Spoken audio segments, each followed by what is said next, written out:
Today's flute tip is about adding movement when you're playing music. Normally when you play the flute, you don't want to add a whole lot of extra movement. It can look artistic or expressive, but in my opinion, a lot of the movement that you do when you play your flute should serve a purpose, that it should help you to play more musically. And so the area of music that I'm looking at today is a spot that I worked with a student on the TMEA All-State Flute Music, and this is from Etude number 1, and we're looking at the third line from the bottom of the page.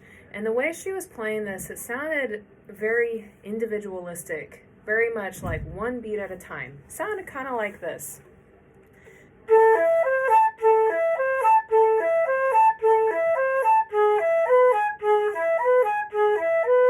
And she was having some connection issues. It just didn't sound very smooth or musical. And so to create a better phrase shape to this, one thing that we can do is first of all think of the air that you're using to be kind of like a whole note. You wouldn't play a whole note like this,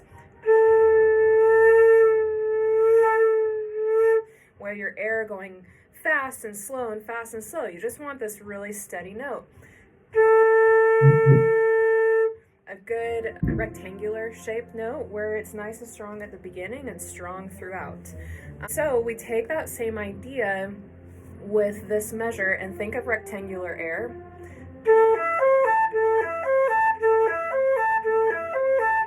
Now, to take it one step further, we're going to add movement to the music to create some momentum and some phrase shape to this line that's really rather boring. It's just the same arpeggio repeated over and over again. But with how we use our air, we can create a musical line on something that's not initially very exciting. And so what we would do is we would move the end of the flute. You're going to start in a comfortable spot, and then you're going to just move the end of your flute forward slowly throughout the whole measure, and then in the next measure you're just going to slowly move the end of your flute back. The flute does not move without your face, so your face is going to move a little bit with your flute, but it's mostly the end. So this is what it's going to be like.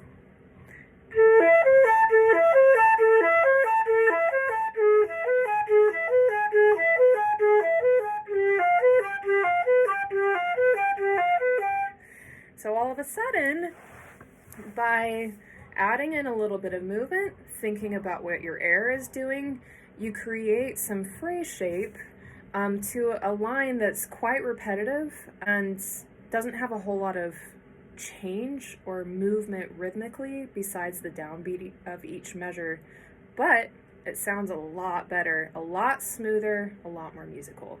So that is adding movement to music and how that can really help aid your musicality when you're playing. And you can take the same idea and apply it to a lot of different pieces that you're playing. You can even apply it to the scales that you play.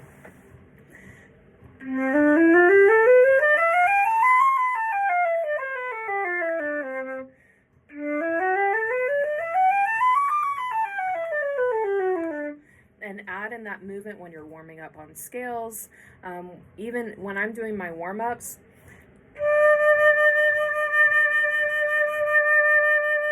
I do a ringing D and I move forward the entire time. Or when you're running your G and moving forward the entire time. As you incorporate that into your playing, this forward and backward movement, you'll notice a difference.